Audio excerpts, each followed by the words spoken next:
Barangay Love Stories. Love Stories.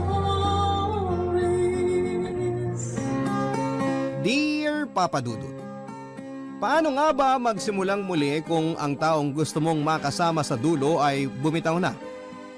Ako nga pala si Winona, 30 years old. Nanggaling sa isang 10-year relationship na inakala kong panghabang buhay na.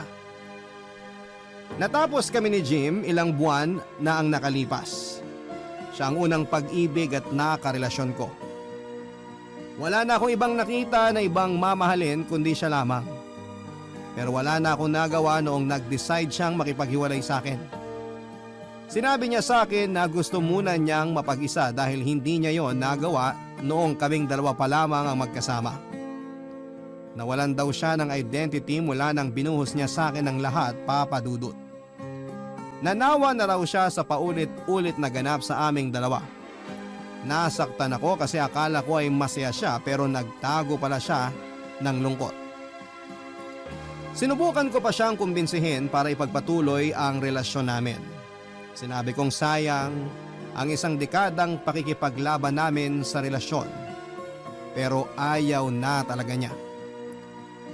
Nakibargain pa ako at sinabing bibigyan ko siya ng space para makapag-isip-isip dahil baka nabibigla lamang siya. Kinagat naman niya ang sinabi ko at nagpasko nga akong mag-isa nitong 2022 na dati naman ay siya ang kasama ko.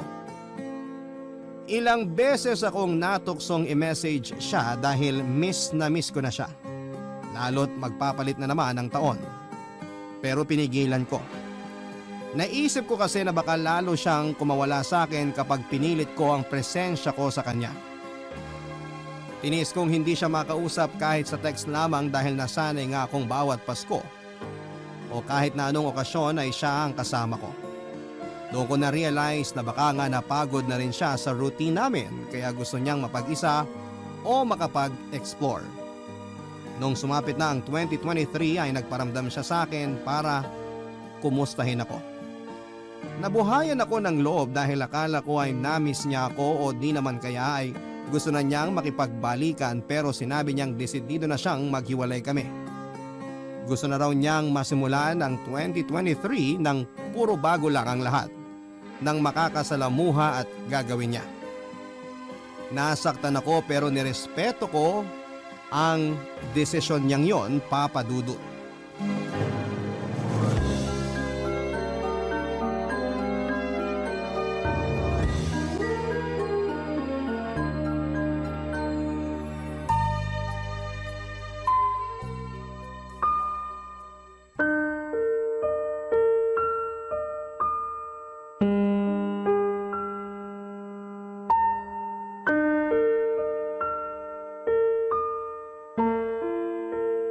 So, ito na talaga yon? Oo, Di na ba talaga magbabago ang isip mo? hindi na. Ito na talaga ang gusto kong mangyari. Okay. Baka pwedeng favor. Sure. Pwede ba tayong magkita one last time?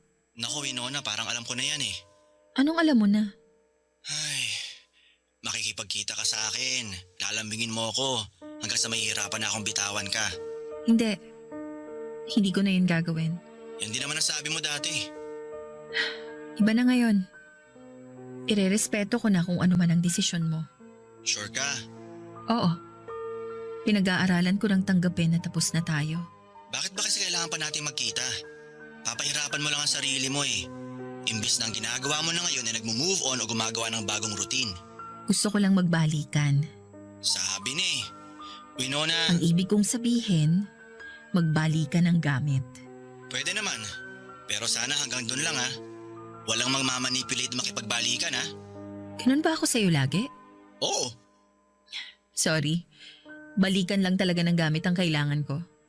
O sige, aayusin ko mamayang gabi lahat na naiwan mong gamit dito sa bahay. Ibalik mo na lang sa akin yung mga bagay na alam mong magpapaalala sa'yo sa akin. Sige, isipin ko kung alin dito. Pwede bang itago ko na lang yung ibang regalo mo sa akin? Yung iba kasi nagagamit ko pa eh. Walang problema. Ako rin naman ganun ang gagawin ko. Basta kung ano lang yung mga gamit na kapag nakikita mo, ako agad ang naaalala mo. Kahit tissue holder o panlinis ng salamin.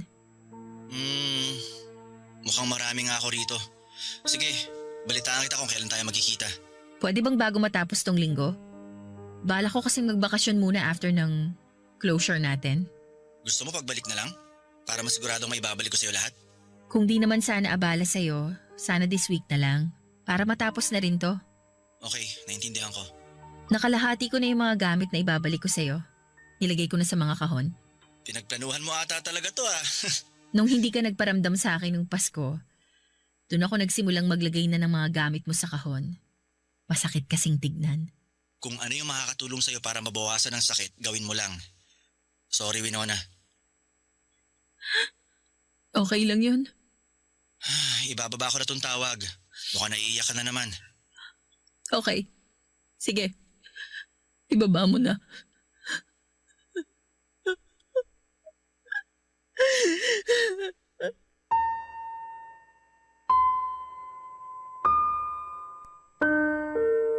Pagkababa ko ng tawag ay naiyak na lamang ako bigla.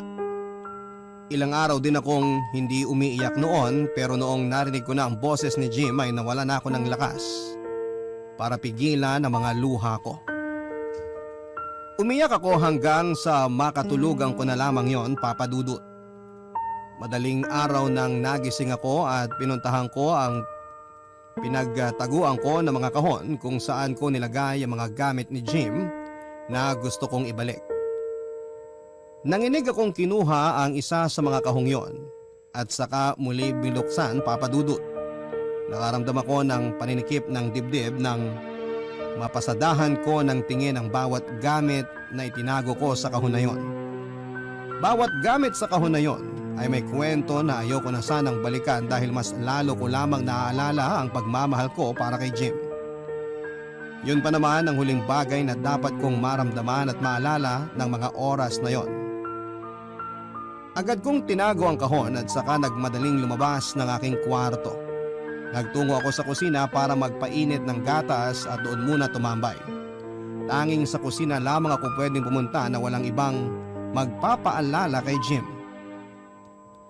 Papa Dudut, kinabukasan ay sinikap kong ayusin lahat ng mga gamit na kailangan kong ibalik kay Jim. Naging malaking pahirap yon sa akin dahil binabalikan ako ng mga alaala na dapat ko nang kalimutan. Pahinto-hinto ako noon sa paglalagay ng gamit sa mga kahon dahil marami pa akong hindi kayang i-let go. Pero alam kong kailangan na. Natapos siguro ako sa pagkakahon ng gamit ni Jim mahigit 2 araw. Tinawagan ko na siya after kong maayos lahat ng ibabalik ko sa kanya. Nakatatlong malaking kahon ako at isang medium size na kahon. Pinadala ko na ang 3 malalaking kahon at iniwan ko muna ang medium size na kahon dahil bala kong iabot yon sa kanya ng personal. Ganon din ang ginawa niya, Papa Dudut. Napag-usapan kasi namin na iabot sa isa't isa ang bawat isang gamit sa tinira naming kahon. Yun ang parang naisip ko sa huling beses na pagkikita naming dalawa ni Jim. Natuwa ako kasi pinagbigyan niya ako sa naging kahilingan ko, Papa Dudut.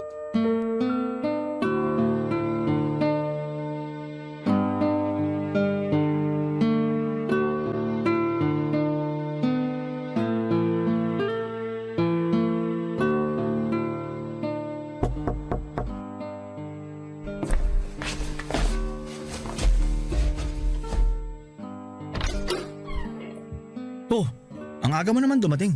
Wala na rin naman kasi akong gagawin sa bahay kaya nagpunta na rin ako dito. Ayos lang ba? Oo naman.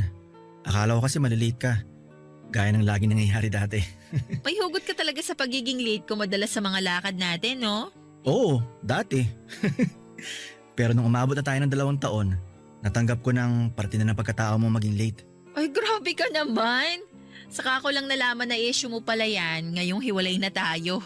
Gano'n naman talaga eh. Tsaka lang nagkakalabasan ng kakulangan kapag maghihiwalay na. Feeling ko isa yan sa mga dahilan kaya ka nakipaghiwalay. Oops! Ang usapan natin walang mga away, di ba? Balikan lang ng gamit. Pasok ka na nga. Baka mamaya mag-walkout ka pa. Di naman. O sige na, tuloy na lang natin sa loob tong usapan. Mukhang marami kang ibabalik sa akin ah. Medyo malaki tong kahon na nadampot ko pero konti lang laman ito. Tara sa sala. Andun na rin yung kahon ng mga gamit ay babalik ko. Oh, upo ka. Salamat. May gusto ka bang inumin o kainin para maihanda ko na? Ayos lang, kumain na ako kanina. Simulan na lang natin to para matapos na. Wow, excited matapos? Mas excited ka nga na matapos tayo eh. Joke! Ay nako, parang bad idea tong balikan natin ng gamit ah. Baka bawat maalala mo sa gamit pag-aawayan natin. Uy, hindi ah. Hinanda ko ng sarili ko nung isang araw pa. Kakalmahin ko pa lalo ngayon ang sarili ko kung kailangan. Huwag lang tayong mag-away sa huling beses na magkikita tayo. Panghahawakan ko yan ah. So, sino bang unang maglalabas ng gamit na isasoli? Ako na muna. Pantanggal pabigat lang dito sa kahon ko. Mukhang hugot yan ah. Uy, hindi ah. Oh, ito. Ang una kong ilalabas, payong mo. Yan ang pinakamabigat na meron dito sa kahon, as in literal. Naitago mo to? Ako pa ba? Magaling kaya ako magtago. Except sa feelings. Joke! Grabe, mukhang mas marami kang baong hugot kaysa sa ibabalik mo sa akin ah. Pinapagaan ko lang ang usapan. Naaalala mo ba kung kailan natin huling ginamit yung napakabigat na payong mo na yan? Parang di na eh. Ipaalala mo nga please. Ay nako ka Jim, makakalimutin ka talaga. Yang payong na yan ang ginagamit natin na pantago nung nagsisimula pa lang ang relasyon natin. Kahit di naman umuulan, pinangtatakip natin yan sa mga nakakasalubong natin. Ah oo, naalala ko na. Kasi nga ayaw natin mahusgahan. Kaya sinikreto natin yung relasyon natin. Kasi ano na lang ang sasabihin ng iba kung malaman nilang malayo tayong magpinsan, di ba? Nung unang beses nga na sinabi ko kay mama, halos mahimatay na siya sa galit eh. Ako nga nag-drawing pa ng family tree para lang i-explain sa kanila na sobrang layo na nating magpinsan. Kaya pwede na tayong maging magkarelasyon. Nahirapan tayong ipaglaban nung una, no? Oo, pero nasanay na rin sila at na-realize nilang malayo naman talaga tayong magkamag-anak. Hanggang sa sila na mismong nag-uudyok sa atin na magpakasal na. O ikaw naman, anong ibabalik mo sa akin mula dyan sa kahon mo? O ito, napkin mo. Teka, paano? Hindi ko ma-imagine kung anong alaalang nakabalot sa napkin na yan. At hindi ko alam kung bakit tinago mo yung napkin ko. Ay, naalala mo nung pareho tayong 22 years old? Nung akala natin malakas lang ang regla mo? Teka, naalala ko na. Ayoko na sanang isama to sa ibabalik. Pero siguro ayos na rin balikan, total tapos na. Yan yung huling napkin na natira mula sa isang pack na nabili mo nung akala mo dinatnan lang ako. Pero nakunan ka na pala. Di man lang natin nalaman na nakabuo pala tayo, no? Kundi ka lang biglang dinugo ng marami. Ay, nakalimutan ko nang nagkaroon pala tayo ng anak. Di nga lang nabuo at nabuhay. Siguro kung nabuhay siya, pinag-aaral na tayo. Siguro rin kung nabuhay siya. Hindi ka makikipaghiwalay sa akin. Joke!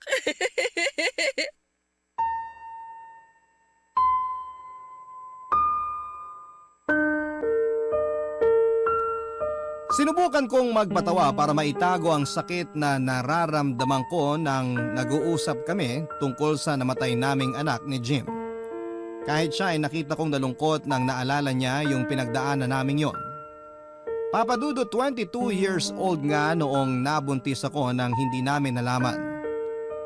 Alam ko lamang kasi na lagi akong delayed noon kaya hindi na bago sa akin kung hindi man ako datna ng ilang buwan. Normal na rin sa akin noon na medyo lumalaki ang puson o tiyan kapag hindi ako dinadatnan kaya hindi ko naisip na posibleng buntis na ako. Naging normal ang galaw ko at mga kinakain. Madalas pa kaming nagiinuman noon ni Jim at doon siguro nangyari na hindi na kinaya pa ng anak namin ang kumapit pa sa akin. Isang araw ay dinugo ako, Papa Dudut, at inisip kong regla lamang yon. Napabili pa ng napkin si Jim at yon ang unang beses na nagawa niya yon.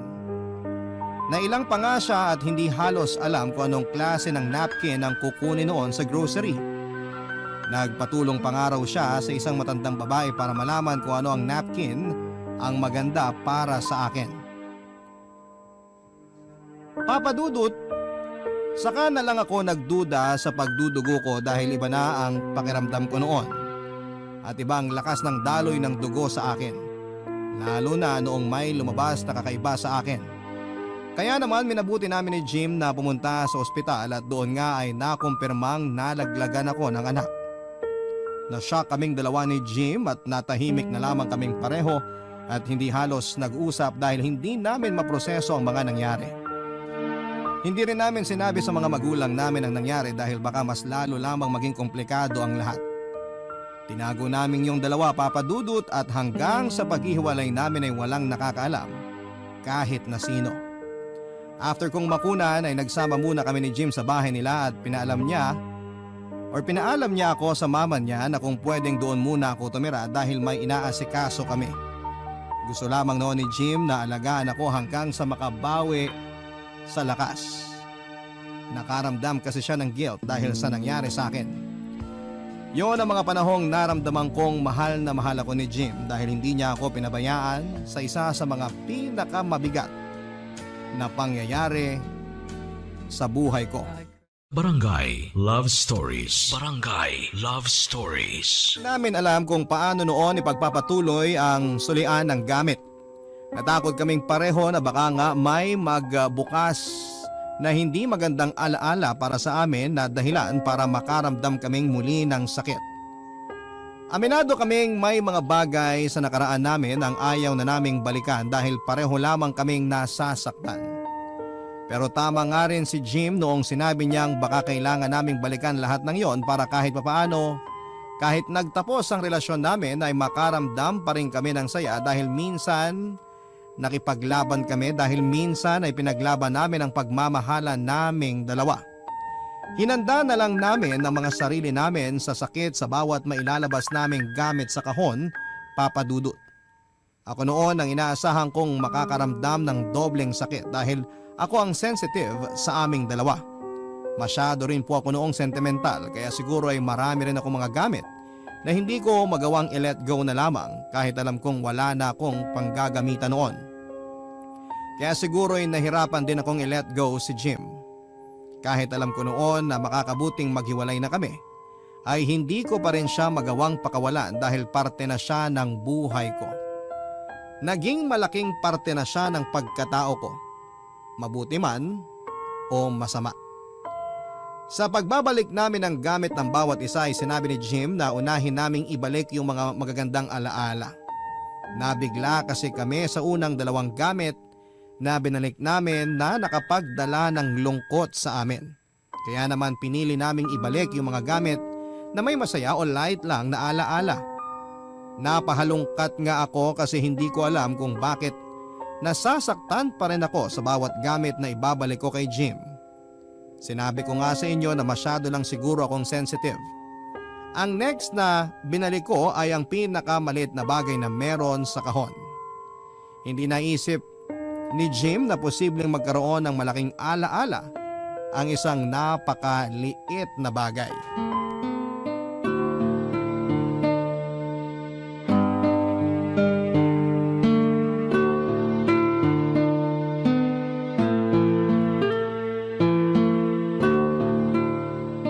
Nail cutter? Oo, yung nail cutter ang next kong ibabalik sa'yo. Bakit? Ginamit mo ba tong pangkurot sa pisngi ko kapag magkaaway tayo? Hindi. Yan ang unang nail cutter na binili ko sa'yo. Kasi napansin ko, kapag may bumabagabag sa'yo, lagi kang nagpuputol ng kuko. Napansin mo pala yon? Observant kasi ako. Kaya kapag naghahanap ka na ng nail cutter, alam kong may problema ka. Kaya pala imbes na abutan mo ko ng nail cutter siya ang inaabot mo sa akin. Pangpakalma kasi ang tsaa. Tapos bigla mong itatanong sa akin kung anong problema ko. Naalala ko, nahirapan ako sa iyo dati. Ayaw mo kasing mag-open pagdating sa mga problema mo. Nasasaktan ako kasi parang wala kang tiwala sa akin. Wala kang tiwala na matutulungan kita. Hindi naman sa ganun. Di kasi kami tulad yung mga babae na mabilis lang mag-open pag may pinagdadaanan. Kaming mga lalaki hanggat kaya namin o minsan kahit di na kaya, di pa rin kami magsasabi ng problema namin. Bakit? Ang sarap kaya sa pakiramdam kapag nailalabas mo sa ibang tao yung problema mo. Kahit wala pang solusyon, at least nailabas mo na. Nakakagaan sa pakiramdam. Di kasi pwede yan sa ego namin. Ay, hanggang sa huli nga, hindi ako nakatulong para mas maging komportable ka na mag-open sa akin. Pero natulungan mo akong di na mag-nail cutter kapag may problema ako. Maging proud ka dun. Dahil sa'yo, di na sugat-sugat tong mga daliri ko. Sige na nga. Ako naman ang magbabalik.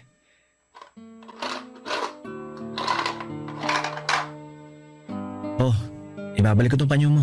Di ko pa new yan. Di mo na maalala, no? First year college tayo nun, kalagitnaan ng first sem. Inabot mo yan sa akin sa bleacher nung nakita mo akong umiiyak. Teka, ikaw ba yung naka-face mask na… Green! O, tinan mo? Naalala mo na? Hindi lang ako makapaniwalang ikaw yung inabutan ko ng panyo. Nagmamadali na rin kasi ako noon kaya hindi na kita nakausap. Late na kasi ako sa next class ko eh.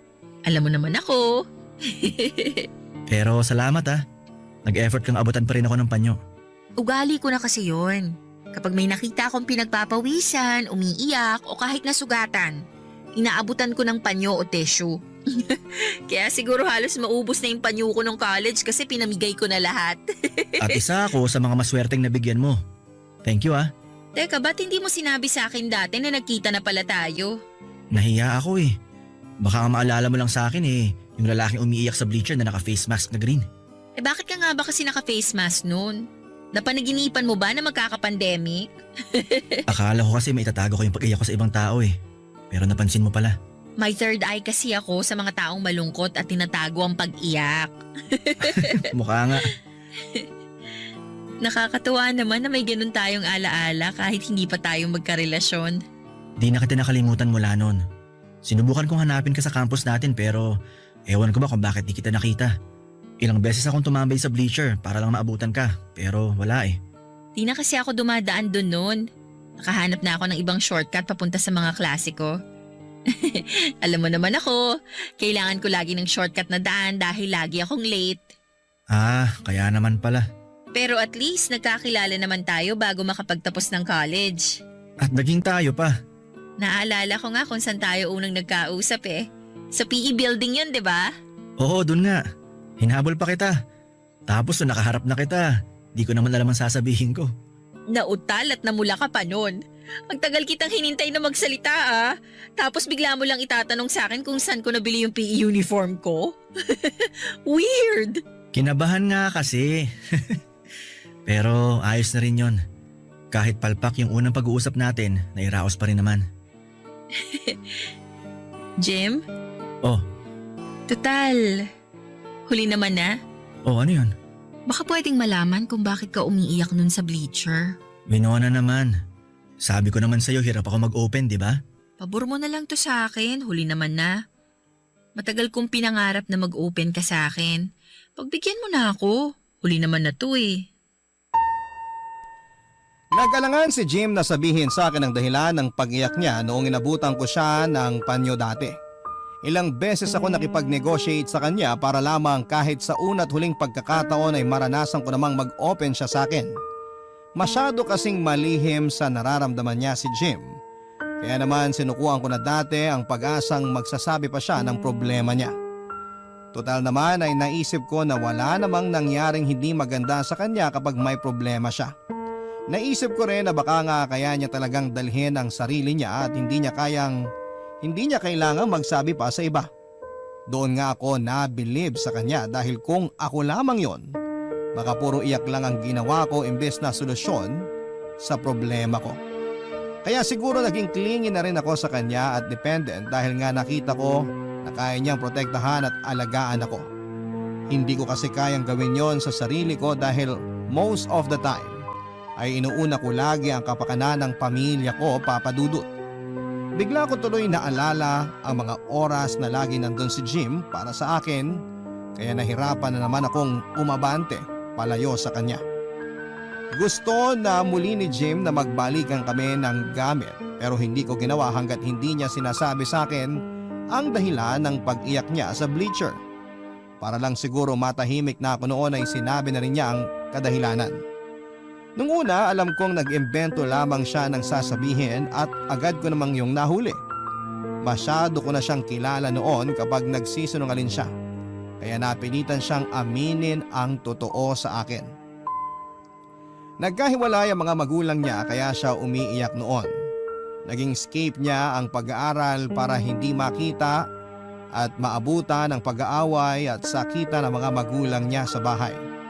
May ilang beses daw na parehong inuuwi noon ng mga magulang nila ang mga kabit nila para lamang pasakitan ng isa't isa at nakita yung lahat ni Jim. Naawa ko sa kanya habang nagkikwento dahil kita ko pa rin ang sakit sa kalooban niya. Kaya naman pinahinto ko na siya at nagpasalamat ako dahil sinubukan niyang mag-open. Pinakalma ko muna siya at pinagtimpla ng tsa tulad ng dati. Noong naging okay na siya ay saka na kami nagpatuloy sa pagbabalikan ng gamit.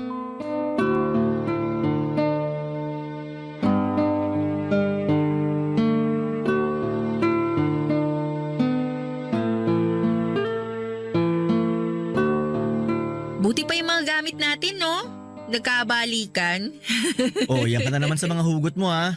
Joke lang naman, para lang makalimutan natin yung bigat ng usapan kanina. Ayos na nga yun eh. Salamat sa tsaa mo. Hanggang ngayon effective siya para kumalma ako. Thank you, na-appreciate mo ang tsa ako. Oh, ano naman ngayon ang ibabalik mo sa akin? Teka, at random na lang akong dadampot dito sa kahon. Para akong bubunot sa raffle sa ginagawa akong paghalukay dito sa kahon ah. Sana manalo ko ng ref. At ang nakuha kong gamit ay... Oh, bakit ka bumubungis-ngis dyan? Necktie mo kasi itong nakuha ko sa kahon. Teka, yan ba yung Aha. pati yan talaga ibabalik mo? Bakit hindi? Para maalala mo kung gaano ka-hot ang lovemaking natin nun. Nai-imagine ko na tuloy. Tinali mo pa ako sa kama gamit ang necktie na yan. Hoy, tinali mo rin kaya ako, no? Grabe. Necktie ko pa yan ng graduation natin ah. Oo nga eh. Tapos ito pa yung ginamit natin nung unang beses tayong mag-explore sa ano. Alam mo na. Kung ano-ano kasi nakikita mo sa internet eh. Payag ka naman, aminin mo. Nakatulong yun para tumagal ang relasyon natin. Sobrang sexually compatible nga natin kaya siguro nahirapan ako makipag-break sa'yo. Kasi aminado ako magaling ka sa ano eh. Alam mo na. Binuhay ko ba ang katawang tao mo? Ilang beses nag-reincarnate ang katawang tao ko sa galing mo. Teka nga, change topic na. Baka kung ano pang gawin nating di tama. Eh di ba gano'n naman kapag nagko-closure yung mag-ex, may huling ano sila bago mag-move on? Huwag tayong makisali sa ganun. Okay na tayong magbalikan ng gamit. Yun ang closure natin. Ah, sige na nga. Oh, next na ibabalik ko, itong blouse mo. Teka, di naman akin yan eh. Nakalimutan mo na naman tulad ng panyo mo? Yung panyo, aminado akong nakalimutan ko. Pero hindi ko damit yan. Ano ka ba? Sa'yo to. Hindi ako nagsusuot ng blouse na kulay gray dahil para sa akin, pangpatay ang kulay na yan. Saka hindi bagay sa akin ang ganyang kulay. Nagmumukha akong pagod at haggard. Ay nako, si Winona makakalimutin. Seryoso ako, Jim. Hindi nga akin yan. Ay, suot mo to nung bagong lipat ako sa unang apartment ko after kong umalis sa bahay ni na mama, di ba? Nagano pa tayo tapos ito lang ang suot mo nun. Madalian nga yun kasi parating na yung food natin eh. Jim? Ano, naalala mo na? Oo. Buti naman. Naaalala kong naghiwalay tayo nung lumipat ka sa unang apartment mo.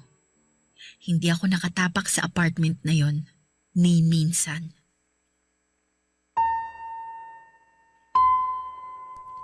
Ibang babae ang dinala ni Jim sa unang apartment niya, Papa Dudut. Natahimik siya nang balikan ng alaalang yon at tama nga ako. Unang araw na nagkahiwalay kami nang lumipat siya sa unang apartment niya at naggalit ako sa kanya dahil kakahiwalay lang namin noong araw na yon ay may inuwi na agad siyang babae. Kinumpronta ko siya tungkol doon at sinubukan niyang umiwas. Nag-start din siyang magsinungaling at sinabing baka damit yon ang ate niya pero hindi ako naniwala. Nagtalo kaming dalawa dahil nakaraan na araw yon at hindi na dapat pag-awayan pa pero naggalit ako dahil tinago niya yon sa akin. Dinepensahan niya ang sarili niya at sinabing hindi ko na kailangang malaman pa yon dahil nagkahiwalay naman na kami noon. Sinagot ko siya at sinabing nagkahiwalay lang kami pansamantala dahil galit ako sa kanya. Pero hindi naman yon totoong breakup. Sinubukan pa niyang depensahan ang sarili niya sa mga nangyari pero alam niyang talo siya sa akin. Dahil kaya kong sagutin ang mga sinasabi niya. Nasaktan ako noon, Papa Dudut, dahil habang ako nagmumukmuk dati noong kakahiwalay namin ay siya naman ay may inuwing babae para may mangyari sa kanila. Pinaamin ko sa kanyang lahat ng mga nangyari. Sinabi niya na nagstay ang babaeng yon ng 1 linggo kasama niya dahil natatakot siyang malungkot at mamiss ako. Akala raw kasi niya noon ay hindi na ako babalik sa kanya dahil blinako na siya sa Facebook. Nagalit ako lalo dahil hindi niya sinubukang makipag-ayos sa akin. In-explain niya na gusto lamang niyang may makaano para mawala ang lungkot niya. Liberated naman daw yung babae at hindi naghahanap ng relasyon kaya wala raw akong dapat na ipangamba. Hindi ko noon masabi sa kanya ng maayos na hindi ako okay kahit sabihin pang hindi naging sila ng babaeng yon. Masakit para sa mga babae na malamang may nakaano ang boyfriend nila lalo na kung ang dahilan lang ng hiwalayan ay konting away o galit. Nagsisi naman daw siya sa mga nangyari kaya siya nakipagbalikan sa akin. Doon daw kasi niya na-realize na ako ang mahal niya at kailangan niya ako. Ilang beses din daw niyang gustong umamin sa akin pero pinanghinaan siya ng loob, Papa Dudut. Kaya naman para makabawi lamang siya sa akin noon ay sinikap niyang maging mabuting karelasyon para sa akin. Barangay Love Stories. Barangay Love Stories. Pinilit ko na lamang na ipagpatuloy ang pagbabalikan namin ng gamit para matapos na. Grabe ang naramdaman kong galit kay Jim at paulit-ulit na umiikot sa utak ko ang mga sinabi niya tungkol sa nakaano niyang babae dati. Nahirapan akong kalimutan yon at ramdam kong tatatak yon sa akin kahit matapos kaming magbalikan ng mga gamit. Sinubukan kong ipagtimpla si Jim ng gatas. Alam niya noon na mainit na gatas ang pampakalma ko. Inabot niya sa akin ang 1 tasa ng mainit na gatas. Inabot ko naman yon at saka nagpaalam na lalabas muna para magyosi at inumin ang gatas na nakahanda na. Hinayaan naman niya ako at hindi na sinundan pa. Pagkalabas ko noon ay agad na pumatak ang mga luha ko sa inis. Tahimik ako noon na umiiyak dahil na imagine ko kung anong ginawa nila ng babaeng nakaano niya. Na-imagine ko kung ano yung mga napag-usapan nila at na-imagine ko kung gaano kaganda at kasexy ang babaeng yon. At mas lalo lamang ako nagalit at nasaktan dahil sa mga inisip ko kaya tinigil ko na. Nagsindi ako ng yose at saka inubos ang gatas na hinanda ni Jim. Sa tinimplang gatas na ni Jim, kahit papaano ay napakalma ako dahil bigla ko naalala yung mga panahon na kapag nalulungkot, natatakot o di kaya ay hindi ako sigurado sa mga nangyayari sa buhay ko ay pinaghahanda niya ako ng mainit na gatas. Hindi nagbago ang timpla niya. Sakto lamang ang tamis at sobrang creamy pero hindi naman nakakaumay. Napangiti na lamang ako dahil biglang nagsibalikan sa isipan ko ang mga panahong inalagaan niya ako habang down ako. Hindi siya napagod magpainit ng tubig, magtimpla at bumili ng gatas. At mas lalong hindi siya napagod na alagaan ako. Nabawasan kahit papaano ang galit ko sa kanya sa tulong ng mga alaalang meron ng gatas na natimpla niya. Inubos ko lang ang yose ko at doong sigurado na akong ayos na ako ay saka ako nagbalik sa loob ng bahay niya. Naabutan ko siya nagkakape habang inaayos ang mga inabot kong gamit sa kanya. Tipid niya akong initian noong naramdaman niya ang presensya ko. Kinumusta niya ako at tinanong kung ready na ba ako na ituloy ang ginagawa namin at tumango lamang ako noon at saka naupo sa dati kong pwesto. Noong nakita ko ang mukha niya ay muli na naman akong nawalan ng gana dahil bigla ko naalala ang nangyari sa kanila noong babaeng nakaano niya.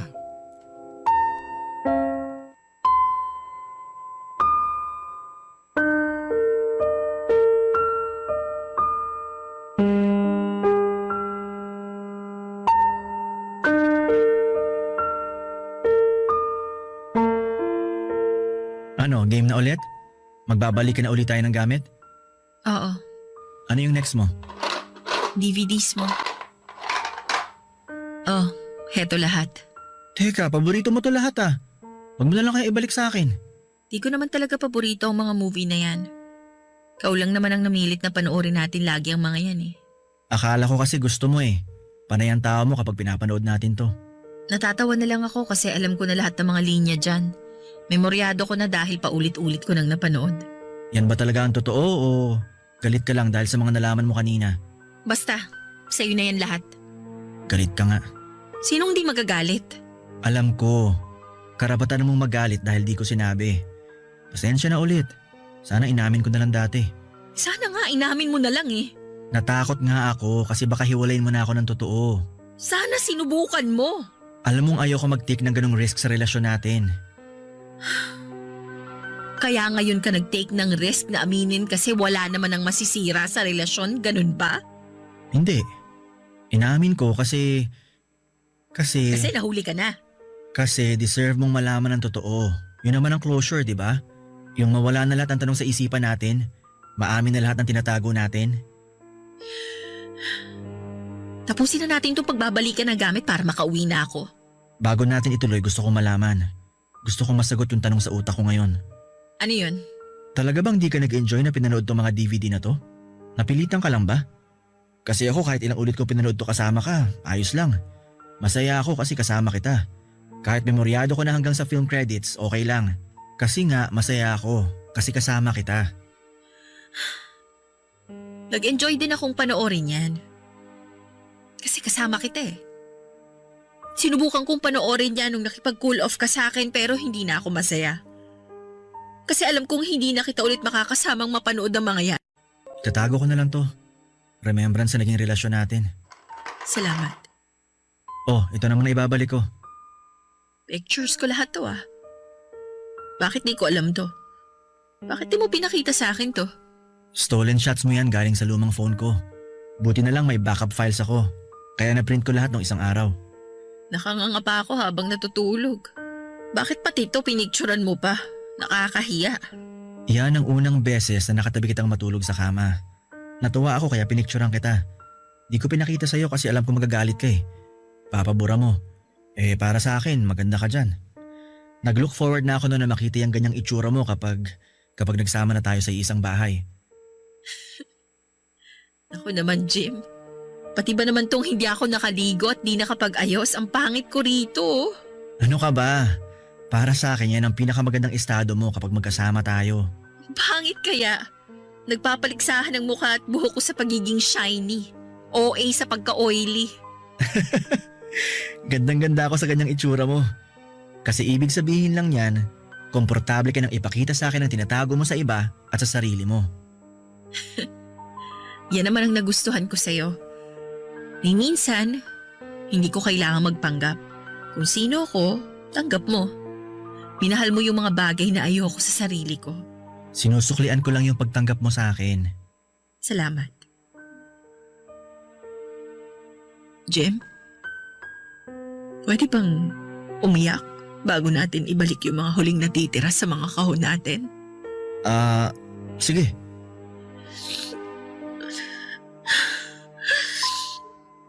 Gusto ko lang malaman mo na malaki ang pasasalamat ko na dumating ka sa buhay ko. Hindi man tayo sabay na pupunta sa dulo. Salamat pa rin kasi nakasama kita sa biyahe. Gusto ko ring malaman mo na masakit sa akin na bitawan ka. Naisiping hindi na kita makakausap tulad ng dati. Na di na ikaw ang taong pwede kong puntahan kapag may ibabalita ako tungkol sa nangyari sa araw ko, maganda man o hindi. Salamat pa rin kasi naranasan ko kung paano ang pagmamahal mo.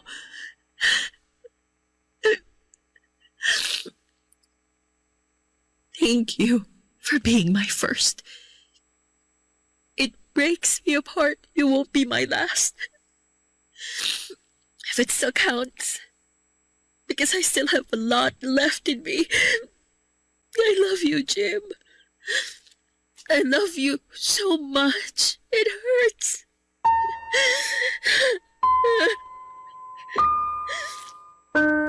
Napaiyak ako at hinayaan ako ni Jim. Wala naman siyang ibang ginawa kundi ang hawakan ng aking kamay. Kahit sa huling pagkakataon ay mas pinili niyang huwag ipakita ang emosyon niya sa akin. Hindi ko narakayanan pa ang sakit na nararamdaman ko, Papa Dudu. Hindi ko na rin tinapos pa ang pagbabalikan namin ng gamit.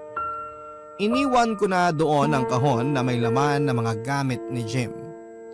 Hindi ko na nga rin nagawang kunin pa ang kahon sa kanya at nagmadali akong magpaalam at umalis. Pinigilan niya ako, Papa Dudut, para makapag-usap pa kami pero hindi ko na rin po kayang tiisin ang sakit. Sinabi ko sa kanya na ipa-deliver na lamang niya ang mga naiwang kong gamit. Wala naman siyang nagawa kundi ang hayaan ako dahil alam niyang desidido na akong umalis. Nagmadali ako sa paglabas ng kanyang bahay at mabuti na lamang at may dumating kaagad na taxi kaya agad akong nakasakay. Wala akong ibang gustong gawin noon kundi ang makalayo na sa bahay ni Jim. Wala akong ibang gusto noon kundi ang makalayo na sa mga alaala naming dalawa. Papadudod, pagkarating ko ng bahay ay agad ako nagkulong sa kwarto. Hiniya ko pang muli ang sakit dahil pakiramdam ko ay hindi ko pa yon naubos nung nandun ako sa bahay ni Jim. Pinilit kong tanggapin ang paghihiwalay naming dalawa at pinilit ko ang sarili kong tumigil na sa kakaiyak pero nabigo ako. Bumangon ako sa kama para magpunta ng kusina at magtimpla ng mainit na gatas. Sinubukan kong gayahin ang timpla ni Jim pero nabigo ako, Papa Dudut. Naging mapait sa panlasa ko ang tinimpla kong gatas. Hindi ko na yon inubos pa at saka nagpa siyang bumalik na lamang sa kwarto para ipagpatuloy ang pag-iyak ko. Pabalik na sana ako noon ng kwarto nang may marinig akong pagkatok sa pintuan ko. Ayoko sana yung pagbuksan dahil gusto kong mapag-isa pero narinig ko ang pagtawag ni Jim. Mas lalong nanikip ang dibdib ko nang marinig ko ang boses niya. Naisip ko na hindi pa ba siya kontentong nakita kong umiyak sa harapan niya at kailangang puntahan pa niya ako para makita ulit yon. Nagdalawang isip man ay pinagbuksan ko pa rin siya, Papa Dudut.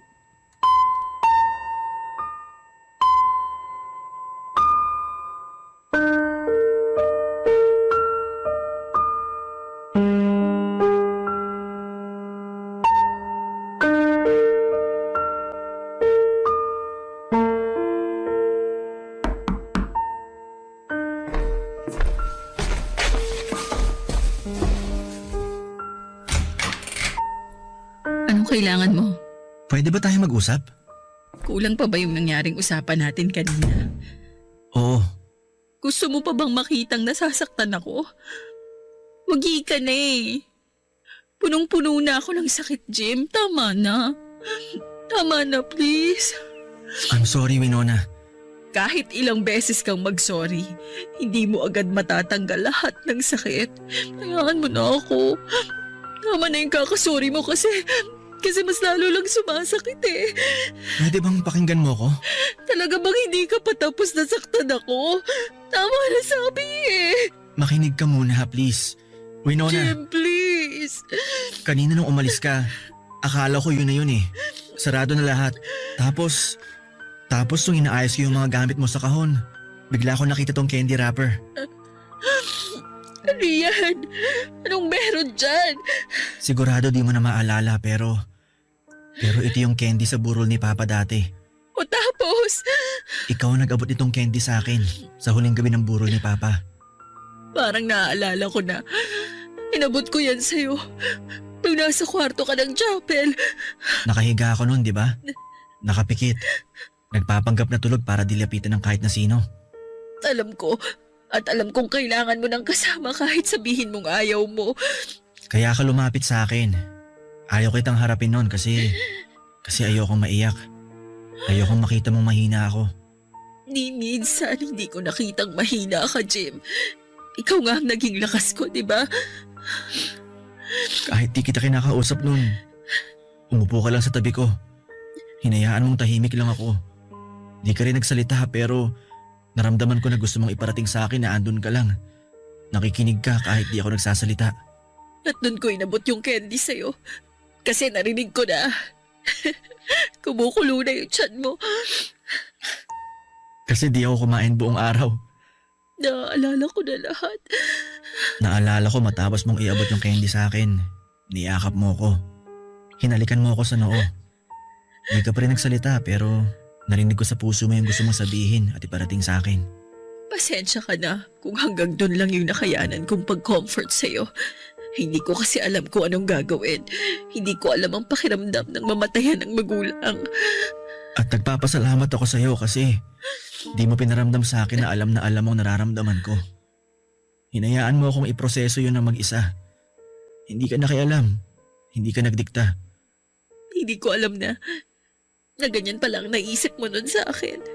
At hindi mo rin alam eksakto kung anong naisip ko after mong iabot sa akin ng candy na to. Winona, tinago ko ang pinagbalatan ng candy na to dahil gusto ko maalala na andun ka nung time na wala akong ibang karamay. Andun ka kahit pakiramdam ko nababaliwala na kita dahil mas inuuna kong malungkot. Jem, Ikaw lang yung andun, Winona. Ikaw lang yung nakakaintindi sa pinagdadaanan ko kahit di mo naman alam kung ano yung eksaktong pakiramdam ko. Kaya ako tinago ang pinagbalatan ng candy na to dahil gusto ko may paalala sa akin na ikaw lang ang di nang iwan ng mga panahong parang ang hirap kong mahalin at unawain. Ang pinagbalatan ng candy na to, ang paalala sa akin na naging pangako ko sa sarili ko na kahit gaano kakomplikadong sitwasyon, kahit anong mangyari, hindi kita iiwan. Winona, patawarin mo ako kung muntikan ko ng kalimutan ng pinangako ko. Hayaan mo akong tuparin ko to ngayon.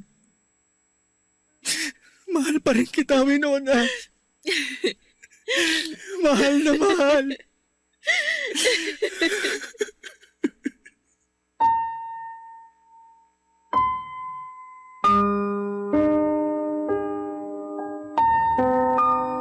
Hindi ako makapaniwala sa mga sinabi ni Jim, Papa Dudut. Naiyak ako, hindi na dahil sa sakit, kundi dahil sa saya. Niyakap ko siya at hinalikan. Nagkaiyakan kaming dalawa at iyon ang unang beses na nakita ko siyang malayang pinaramdam ang emosyon niya sa akin. Papa Dudut, nagkabalikan nga kaming dalawa at inayos kung anuman ang naging gusot sa relasyon namin. Nagkapatawaran na rin kami sa mga nakaraang pagkakasala namin sa bawat isa. At pinangakong hindi na yon uungkatin pa. Tinalikuran na namin yung mga bagay na minsan ay nakapagpasama sa kalooban namin. Hinanda na namin ang mga sarili namin para sa paglalakbay sa susunod na kabanata ng aming mga buhay. Nagplano na rin po kaming magpakasal next year. Ganon kami kasigurado sa isa't isa.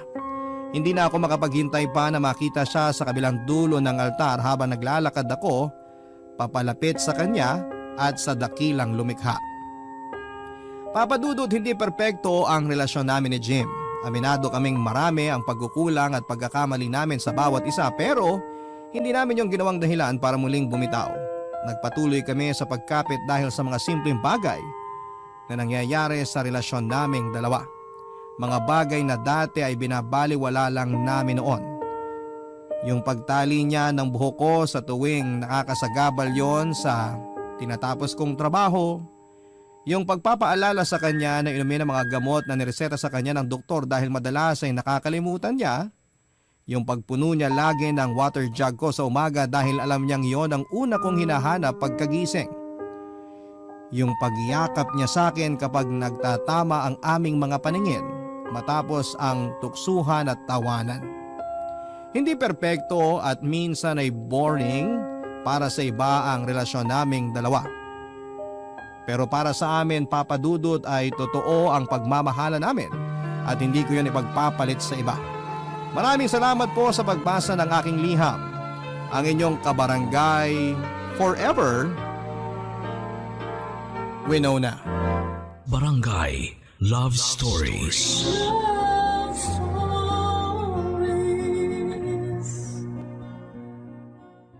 Barangay LS 97.1. 97.1.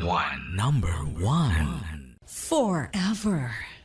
Kabarangay, i-share mo ang iyong barangay love stories. Sabay-sabay nating pakinggan ang iyong kwento ng pag-ibig, buhay at pag-asa. Ipadala lang sa barangaylovestories@yahoo.com.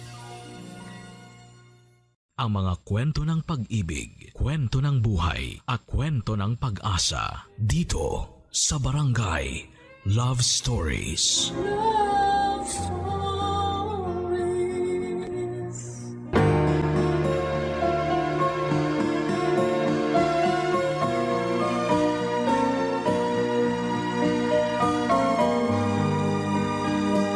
Pag-ibig ang pinakadakilang bagay na regalo ng Diyos sa daigdig. Kaya nga kung meron tayong kakayahang magmahal ng isang taong hindi natin kaano-ano, gawin natin. Sa ganoong paraan, naililigtas natin sila at napupunan nito ang mga kakulangan sa kanilang puso. Ikaw, kabarangay, naranasan mo na ba na tinuring mong pamilya kahit na hindi mo kadugo? Dear Papa Dudut, magandang mainit na tanghalian po sa inyo at sa mga kabarangay natin. Ako po si Vian. Kaka 34 lang last July at isa po ako sa mga masugid ninyong tagapakinig. Taga Quezon City po kami ng mister ko at meron na po kaming isang anak na babae. Stay-at-home mom po ako dahil preggy ako sa second baby namin kaya marami rin akong time na makinig sa programa ninyo tuwing tanghali at paggabi naman ay minamarathon ko po ang Barangay Love Stories sa online. Aliw na aliw po ako sa mga istorya na pinapadala sa inyo ng mga kabarangay natin. Kaya sinabi ko sa mister ko na gusto kong sumulat sa istasyon ninyo. Bagay na sinang-ayunan naman niya. Bali ang kwento po na i-share ko ay nagsimula noong 10 taong gulang ako. Papa Dudut, meron na po ba kayong tao na tinuring ninyo ng pamilya kahit na hindi ninyo kadugo? Ako kasi ay meron. Yun po ang yaya Trining ko. Single mother po noon ang mama Janice ko matapos maagang mamatay ni Papa dahil sa bone cancer.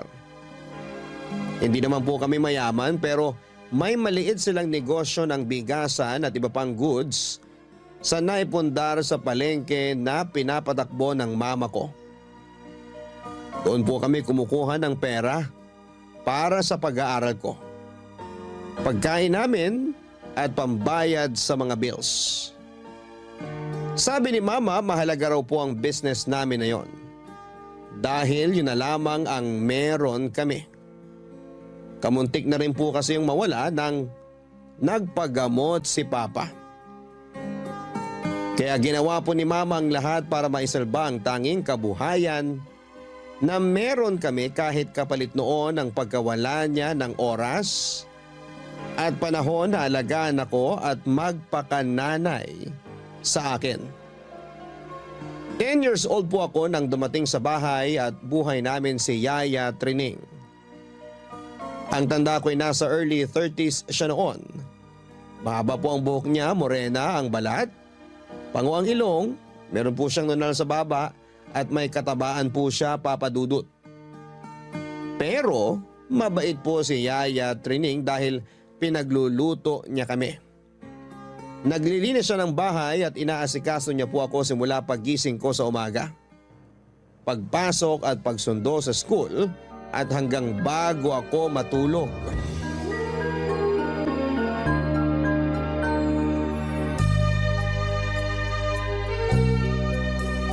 Paru-paro? Uy! Paru-paro! Sandali! Hintayin mo ako! Pian, huwag kang tumakbo. Baka madapa ka. Paru-paro! Hintayin mo ako! Naku, bata ka. Pian, naku. halika. Tutulungan kitang tumayo, dali. Ayoko sa'yo! Ha? Gusto ko si Mama! Ayoko sa'yo! Ay, kaso wala ang mama mo rito. Ako lang ang nandito. Tingnan mong tuhod mo, may gasgas. Halika na, gamutin na natin bago pa yan ma-infeksyon. Okay po.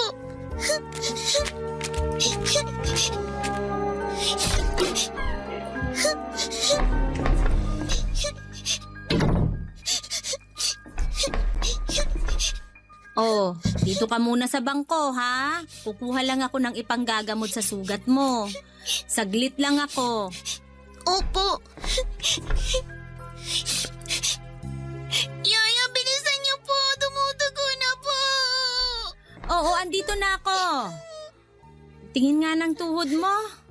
Ay, naku, mapapagalitan tayo ng mama mo pag nakita niya tong sugat mo. Akin na yung tuhod mo. Oh, sandali Aray ko po, ya. Sakit po. Oh, ayan. Masakit pa rin? Hindi na po. Bakit mo ba kasi hinabol yung paru-paro? Gusto ko po kasi makipaglaro sa kanya eh. Wala po kasi ako kalaro, Yaya. Yung mga bata sa labas, ayaw lumapit sa akin. Andito naman ako. Pwede ko makipaglaro sa'yo kung gusto mo. Talaga po? Oo naman. Kaya nga ako kinuha ng mama mo para bantayan at samahan ka. Kaya lang dahil sa gasgas mo, baka mapagalitan tayo nun pareho. Di naman po pinapansin ni Mama kapag may sugat ako. Nung nakaraan, nung matagal na po, wala pa kayo. Sabi ko po masakit daliri ko kasi naipit. Sabi lang niya kasalanan ko raw. Ha? Sinabi ng mama mo yun? Opo, kaya po kapag may masakit, hindi ko na lang po sinasabi sa kanya. Hay. Pero, wag mo na uli gagawin yun kasi nandito na ako. Pag may masakit, sabihin mo sa akin para nagagamot natin. Kasi baka lumala, mas ikapahamak mo pa. Hindi po kayo magagalit? Hindi. Uunahin ko pa ba yun kaysa gamutin ka? Alam ko, bago lang ako rito sa inyo. Pero mabait naman ako. May anak din kasi ko na naiwan sa probinsya. Kasing edad mo rin. Kaya kapag nakikita kita, naiisip ko siya. Bakit niyo po siya iniwan? Mamimiss niya po kayo. Namimiss ko na rin siya pero kailangan ko magtrabaho. Yun yung dahilan ko kaya ko siya iniwan sa probinsya. Hindi po ba pwede doon na lang kayo magtrabaho sa malapit? Pwede naman, pero walang oportunidad dun sa amin. Kaya nakipagsapalaran ako rito sa Maynila. Hindi ko po kayo maintindihan. Hayaan mo na. Mahalaga, nabibigay ko pangangailangan niya kahit nandito ako sa malayo. Sigurado po na masaya naman siya kahit malayo kayo kasi alam po niya love niyo po siya. Ako kasi, hindi ko maramdaman na love ako ni Mama. Lagi po siyang busy. Wala na po siyang oras makipaglaro sa akin. Siyempre, love ka rin ng mama mo.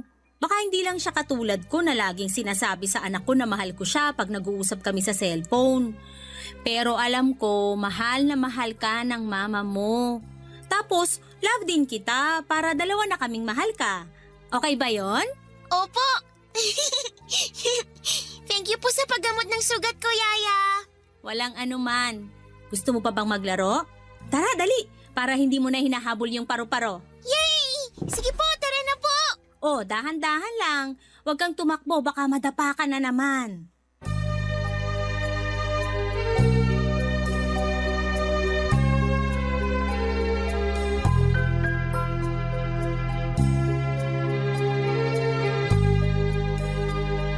Hindi po ako sanay na merong ibang tao sa bahay namin. Simula kasi nang maging busy na si Mama sa negosyo namin. Pinilit ko po ang sarili ko na matuto ng mga bagay-bagay. Para naman hindi po ako kawawa. Pero aaminin kong mahirap po bilang isang bata. Halimbawa, may isang insidente na halos maubos ko po yung gas namin dahil naiwan ko yon na bukas habang may pinapakulo ako. Gusto ko po kasing uminom ng gatas kaya nagsalang ako ng tubig sa takure. Gumamit pa nga ako ng upuan bilang tungtungan para maabot yung kalan dahil medyo mataas tapos maliit lamang po akong bata. Kaya lang nalibang naman ako sa pakikipaglaro sa tuta ng kapitbahay namin kaya nawala na sa isipan ko ang pinapakulo ko.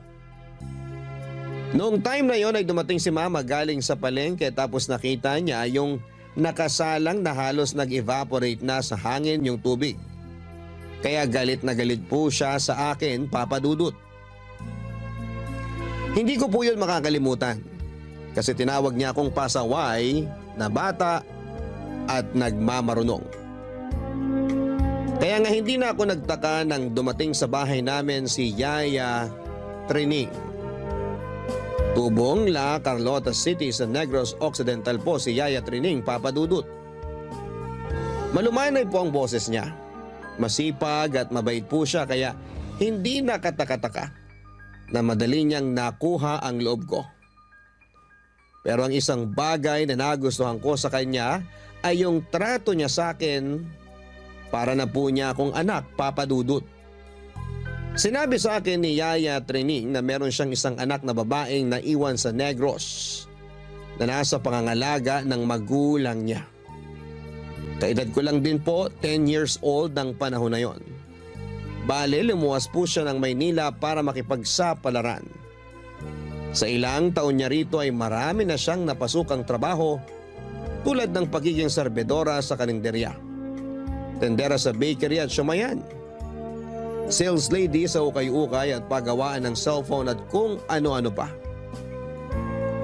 Inirekomenda lamang siya kay mama ng ninang ko ng isang beses ay nabanggit sa kanya ni mama na naghahanap kami ng makakasama sa bahay.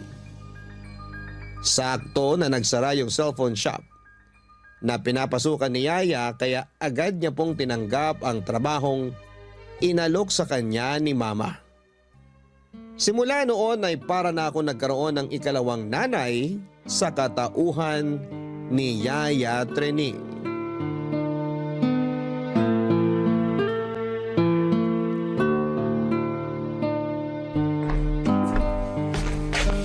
Ma, laro po tayo! May dala po akong manika! Di mo ba nakikitang pagod ako? Kakarating ko lang galing trabaho, Vian. Pero miss ko na po kayo. Anong miss? Magkasama naman tayo rito sa bahay, di ba? Lagi-lagi tayo nagkikita, paano mo ako mamimiss? Basta po. Ay nako, doon ka nga sa kwarto mo, wag mo akong ginugulo. Nagpapahinga yung tao. Sige na po, Mama. Kahit sandali lang po. Tigas talaga ng ulo mo ha. Di ka nakakaintindi? Akin na yung manika mo. Akin na sabi! Baka po masira! Wala akong pakialam! Dapat dito sa manika mo, tinatapon doon sa malayo! Yan! Bakit niyo po tinapon manika ko? Para kunin mo doon tapos wag ka nang bumalik dito! Kakainis kang bata ka? Di ka marunong pagsabihan? Halika rito. Ha? Dapat sa'yo pinapalo eh. Halika! Yan kasi! Pasaway ka! Kinagalit mo ko? Kita mo masakit na nga ulo ko sa pagod? Tumahimik ka nga! Ang ingay mo! Ma'am! Ma'am, tama na po! Nasasaktan na po si Vian! Yaya! O tapos magtatago ka sa yaya mo? Halika rito, Vian! Di pa ako tapos sa'yo! Ay, tama na po, ma'am! Natatakot na po si Vian! Mabuti nga yun eh, para hindi niya ulitin yung pang-istorbo sa akin. Sinabing pagod ako tapos gusto niya makipaglaro. Di ba dapat ikaw ang kalaro ng batang yan? Kaya nga kita kinuhang kasama namin dito sa bahay eh. Para hindi na ako iniistorbo ng batang yan. Vian, dun ka muna sa kwarto mo ha. Susunod na lang ako, okay? Sige po.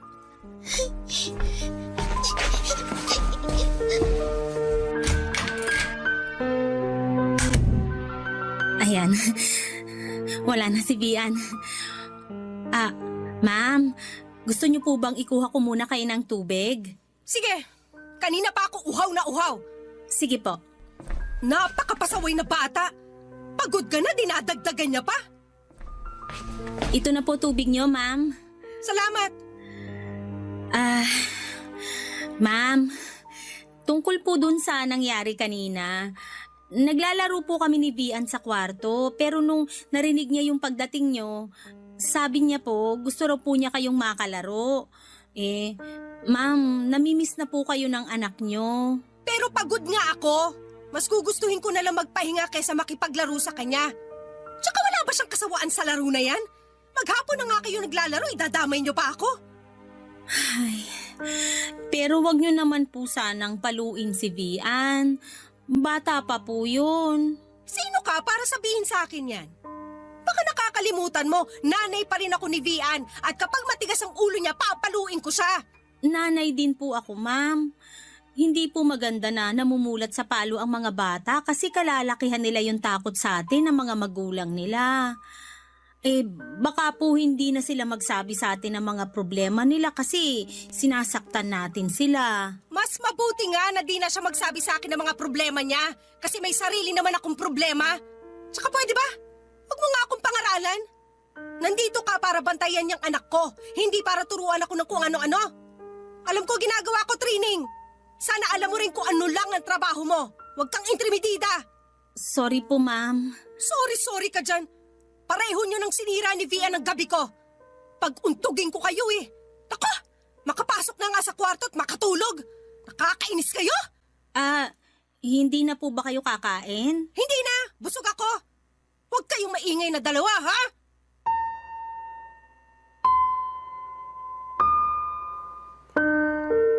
Ayaw ko pong magtanim ng sama ng loob sa mama ko dahil hindi po ganun ang turo ng father sa misa sa simbahan, pero bilang isang batang salat sa pag-aaruga ng magulang. Hindi ko po mapigilang magtampo at maghinanakit sa mama ko. Alam ko naman po na busy siya sa pagtatrabaho, kaya hanggat maaari ay pinapagaan ko yung bawat sandali, lalo na pag uuwi siya ng bahay namin. Pagod po si mama kaya inaabutan ko po siya ng tubig na maiinom noong wala pa si Yaya. Tapos sinasabi ko na mamasahihin ko yung binti niya na lagi niyang nirereklamong namamanhid at masakit gawa ng maghapon niyang pagtayo, lalo na pag maraming customer. Pero lahat ng effort ko para makabanding kami ni mama ay binabaliwala niya. Tapos sinasaktan na rin niya ako. Madalas niya akong paluin kapag napipikon po siya sa kakulitan ko. Kaya umiiyak na lamang ako.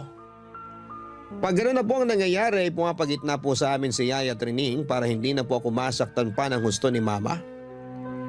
Nagagalit din po si mama kay Yaya pero hindi po yun pinipersonal ni Yaya Trining.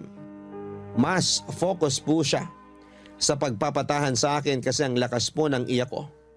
Lalo na kapag natamaan ako ng kamay ni mama, Papa Dudut. Hindi ko po makakalimutan yung kinarga ko ni Yaya. Tapos nakasubsob lamang ako sa leeg niya at umiiyak ng mahina para hindi na marinig ni mama. Nagagalit po kasi siya sa ingay ko. Kapag nahihimasmasa na po ako at tumatahan na ay nanonood kami ng cartoons o di kaya ay naglalaro kami ng board games. Tapos may mga araw po na ginagawan ako ni Yaya Trining ng dessert na gawa sa balinghoyo kasava na sikat daw sa probinsya nila. Unti-unting napupunan po ng pag-aaruga ni Yaya Trining ang puso kong salat sa pagmamahal at atensyon na mula sa sarili kong ina. Kaya naman masaya po ako, Papa Dudut. Barangay Love Stories. Barangay Love Stories.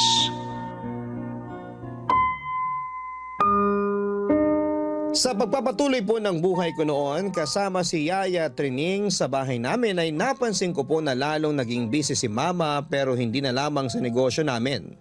Dahil nagka-boyfriend na po siya. Hindi lang po isa, Papa Dudut, kundi marami pong nakarelasyon ng mama ko sa loob ng halos 3 buwan. Hindi po niya sa akin pinapakilala yung mga nagiging boyfriend niya. Nakikita ko na lamang na inuwi niya po sila sa bahay tapos ay pumapasok sila sa kwarto ni mama at nagkukulong doon. Pag nakikita ko si mama, mukha naman siyang masaya pero parang lalo po siyang nawala ng pakialam sa akin, Papa Dudut. Hanggang sa nakasanayan ko na lamang po na lagi siyang may inuuwing lalaki sa bahay tapos ay umaalis din pag umaga. Kapag nangyayari yon ay sa kwarto po ni Yaya Trining ako natutulog kasi natatakot po ako na baka may mangyaring masama sa akin gawa ng may ibang taong pinapapasok si mama sa bahay, Papa Dudut. Isang gabi may inuwi na namang lalaki ang mama ko. Tapos narinig ko na lamang na nagsisigawan sila. Pareho po silang galit pero mas galit at mas mataas ang boses ng mama ko. Basta ang natatandaan ko lang. Sinabi ni mama na pinipirahan lamang siya ng lalaki. Kaya ayaw na raw niya na makita ito. Nagtataka nga ako kasi nang umuwi sila ay nagtatawanan pa sila noon pero mukhang nakainom din sila pareho. Sa takot ko ay kinatok ko po yung kwarto ni Yaya kahit na alam kong tulog na siya. Palibhasa kalagitnaan na po yun ng gabi at baka nasa madaling araw na. Buti na lamang mas nangibabaw po ang worry ni Yaya Trining sa akin kesa sa antok niya ng mga panahon na yon, Papa Dudut.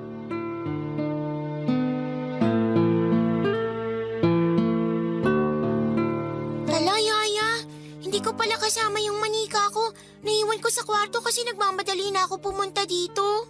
Gusto mo bang kunin ko? Huwag na po. Huwag niyo po ako iwan dito, Ya. Ay, sige. Alam ko na.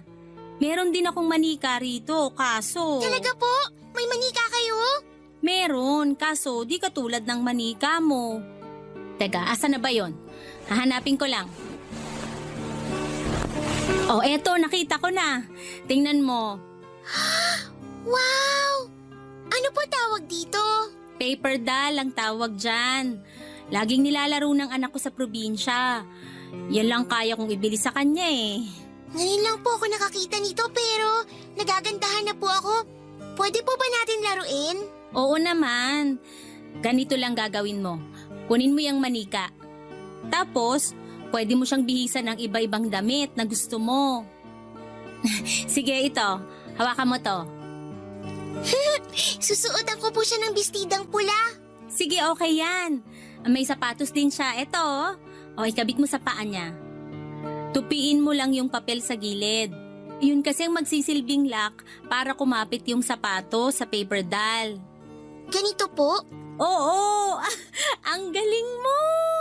Yan, ganyan. Teka, saan ba yun? Eto, may bag din yan. Kompleto po accessories. Aba, syempre. Daig pa po yung manika ko, Ya. Talaga? Sige, kabit mo rin tong sombrero niya. Ganito po? Ganyan nga. Madali lang po pala laruin to tapos nakakatuwa rin. Buti na gustuhan mo. Nakita ko kasi yan dun sa mga nilalakong laruan ni Manong nung nakaraang araw, kaya bumili ako ng 2. Naaalala ko kasi yung anak ko. Ito lang po ba laruan niya? Wala po siyang totoong manika? Wala pa. Pero plano ko siyang bilan kahit na lagi niyang sinasabi na kontento na siya sa paper doll. Nag-iipon pa ako para sana surprise gift ko sa birthday niya. Matutuwa po yun! Buti pa po yung anak niyo, mahal na mahal niyo. Si mama kasi, parang hindi na ako love. Lagi po siyang walang time sa akin kasi busy siya sa business tapos sa ibang tao po. Minsan, di ko po mapigilan mainggit sa kanila kasi mas pinapansin pa sila ni mama kaysa sa akin. Ay, liga nga rito, Vian. Yayakapin kita para maramdaman mo na mahal kita. Buti na lang may yaya training ako kasi kahit papano may nagmamahal sa akin. Ang bata mo pa para maranasan yung pakiramdam na walang nagmamahal sa'yo, Vian. Sana kahit di mo ko totoong mama, na ipaparamdam ko sa'yo yung pagmamahal ng isang ina. Para sa akin, kayo na pong totoong mama ko. Kung pwede lang kitang tawaging totoong anak ko para may kalaro yung anak ko sa probinsya eh. Paniguradong matutuwa yun. Alam ko po na miss na kayo ng anak nyo. Pero sana po wag nyo po akong iiwanan, Yaya. Hindi ko po kasi alam gagawin ko kapag nawala kayo. Natatakot ako kay mama, pati sa mga lalaki na kasama niya. Pag umalis kayo, wala na po akong kakampi. Ayoko po mag-isa sa bahay na to. Hindi naman ako aalis agad, Vian. Siguro kung mangyayari man yun, malaki ka na. May sarili ka na ring pamilya at mga anak. Tsak hindi mo na ako kailangan. Kahit po malaki na ako, gusto ko po nasa tabi ko lang kayo lagi. Gusto ko po na maglaro pa rin tayo ng paper doll, Yaya Trining. Pwede po ba yun? Please po, magpapakabait po ako lalo para hindi kayo mawala. Sana nga pwedeng hindi ako mawala sa tabi mo. Sana kahit matanda na ako, magkasama pa rin tayo at naglalaro ng paper doll. Promise po ha. Hindi kayo mawawala, Yaya. Pinky promise po tayo? Pinky promise? Paano yun? Ganito po. Akin na yung small finger nyo. Tapos yung sa akin din po. Ayan, pinky promise po, Yaya. Na hindi nyo po ako iiwan. Pinky promise na hindi ko iiwan si Vian. Yay! Tara, Ya! Maglaro pa po tayo ng paper doll!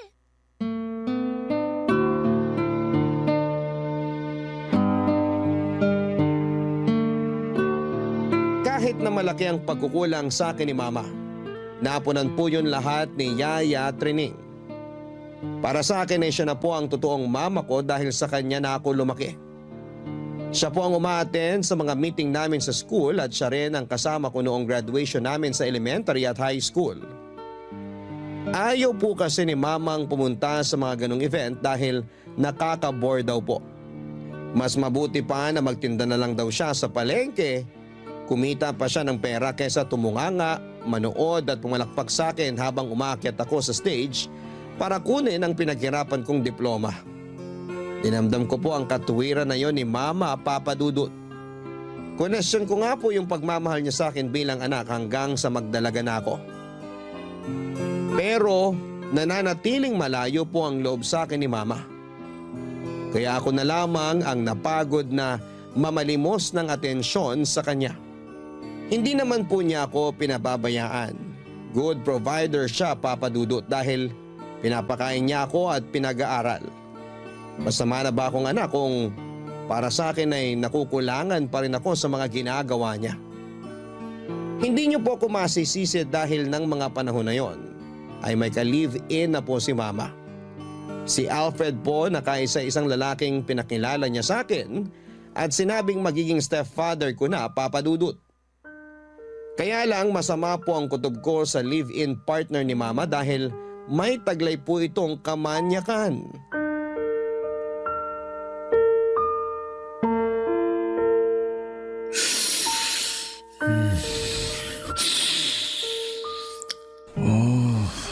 Bango-bango mo talaga.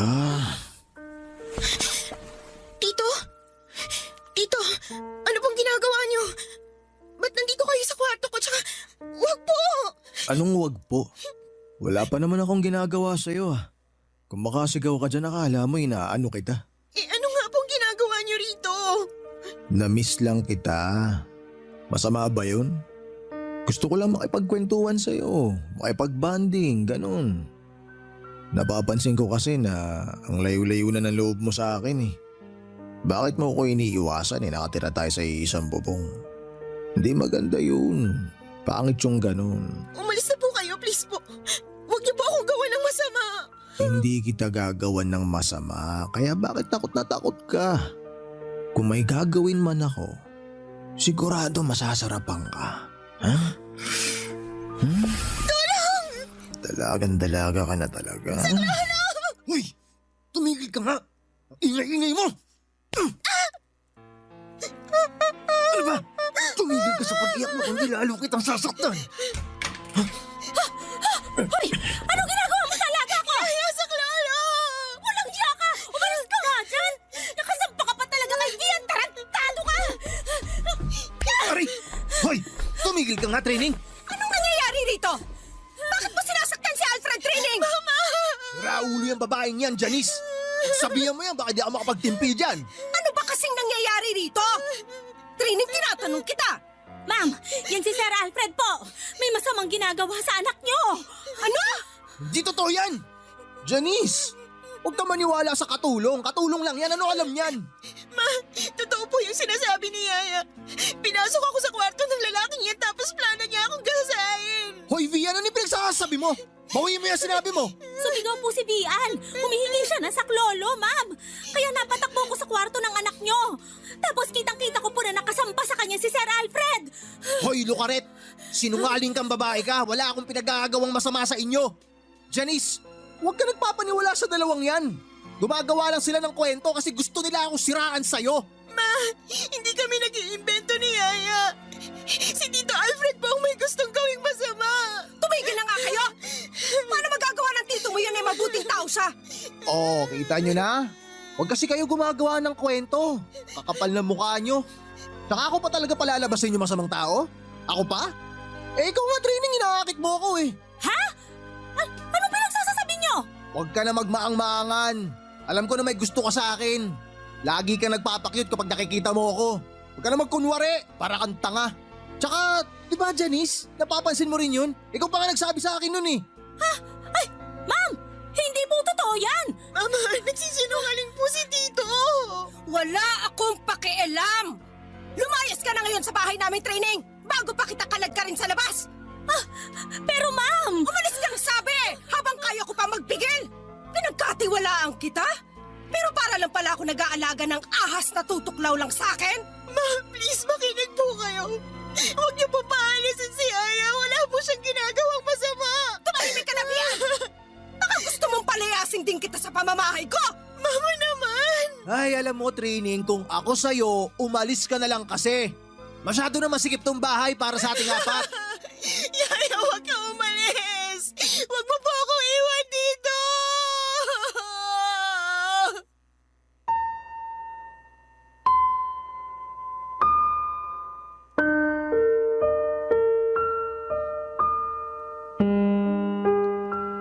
Dalawang beses pong nadurog ang puso ko ng gabing yon, Papa Dudut. Una, nang hindi kami pinaniwalaan ni Mama tungkol sa tangkang panggagahasa sa akin ng live-in partner niya. At ikalawa ay noong palayasin niya si Yaya Trining sa bahay namin dahil mas pinaniwalaan niya ang gawa-gawang kwento ng demonyong lalaking yon. Ayoko pong iwanan ako ni Yaya sa poder ng mama ko kasama ang Alfred na yon dahil natatakot po akong maulit ang masama niyang plano sa akin. Nagmakawa po ako kay Yaya Trining na isama niya ako kung saan siya pupunta pero kapwa po kami walang nagawa nang pumagitna na si Mama. Bulag na bulag po siya ng galit at panibugho niya noon dahil paniwalang paniwala siya sa kwento sa kanya ni Alfred. Awang-awa rin po ako kay Yaya dahil sinakta na siya ni Mama. Pinagsalitaan ng masama at pinalalayas pa sa bahay namin, ora mismo. Nang makalis na po si Yaya Trining ay nagkulong po ako sa kwarto ko, Papa Dudut. At lumalabas lang tuwing papasok ako sa school. Late na rin po akong umuwi para tulog na silang dalawa. Ayoko po kasing magpang-abot pa kami ng live-in partner niya dahil natatakot po akong makita ang hayop na yon. Wala naman po akong mapagsabihan tungkol sa nangyari kaya doble ingat na lamang ako. Kinakandado ko po ang kwarto ko at lagi akong may katabing matulis na bagay pag natutulog. Marami na po akong inisip na paraan kung paano makakaalis sa bahay namin nang hindi pinapalayas ni Mama. At sinamantala ko po ang pagkakataon na mag-aral sa malayo para makapag-dorm ako. Mabilis po na lumipas sa mga taon hanggang sa nakagraduate na ako ng college sa kurso kong Business Administration, Papa Dudut. Barangay Love Stories. Barangay Love Stories.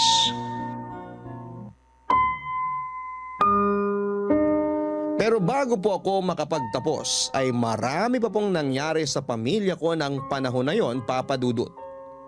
Una na po doon yung pagkakasangkot ng live-in partner ni Mama sa paggamit ng ipinagbabawal na gamot dahilan para pagnakawan na niya ng perang mama ko at pagmalupitan nito. Kasama ko po si Mama na nagpakulong sa kanya, Papa Dudut. Pero hindi pa po doon natatapos ang lahat dahil sinubo kami ng Diyos.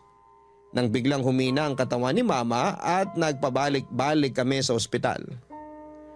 Akala ko po ay simpleng sakit lang na pwedeng mawala kapag nagpahinga siya. Pero na-diagnose po siya na meron siyang stomach cancer ang mama ko. Nasa 4th year college na po ako noon at isang semester na lamang ay gagraduate na ako. Pero dahil sa mahal na gamutan ni Mama ay nasaid po ang pera namin sa bangko at kamuntik-muntika na mawala sa amin ang negosyong bumubuhay sa amin ng ilang taon. Kaya nga habang nag-aaral at meron namang ilang araw na bakante na walang klase, ako po ang tumatawa at nagtitinda sa bigasan namin kapalit ni Mama Papa Dudut. Nagsikap po ko na may taguyod at may salba ang business namin dahil doon lang ako kumukuha ng pera para sa pagpapagamot ni Mama. Hindi nagtagal, nakagraduate naman ako. Unfortunately ay hindi ko na rin po kinayang ipagpatuloy yung business namin gawa ng iba pang pangyayari kaya nag-focus na lamang ako sa pagtatrabaho sa corporate. Nag-aral din akong mag-virtual assistant para may pinagkakakitaan ako sa gabi. Kulang na lamang ay hindi ako matulog para lamang kumita ng malaki, Papa Dudut. Halos sa ospital na kasi tumira si Mama at ako lang ang nag-aasikaso sa kanya dahil kakaunti lang naman ang mga relatives namin at ang iba ay nasa malalayong probinsya pa. Isang araw habang namamalengke po ako ng mga supplies namin ni Mama sa bahay. Napadaan po ako sa isang tindahan ng mga laruan tapos ay nakita ko po yung paper doll na madalas naming nilalaro ni Yaya Trining. Ewan ko pero bigla na lamang po akong naiyak matapos mag-flashback sa akin ang kabataan ko. Siguro kasi naalala ko pa na ang gaan-gaan ng buhay noong araw kumpara sa noong tumanda na ako. Tapos ayon, hindi ko napansin na nilapitan na pala ako ng isang matandang babae na tumatao sa tindahan na yon. At laking gulat ko nang mamukhaan ko siya. Walang iba kundi si Yaya Trining, Papa Dudut.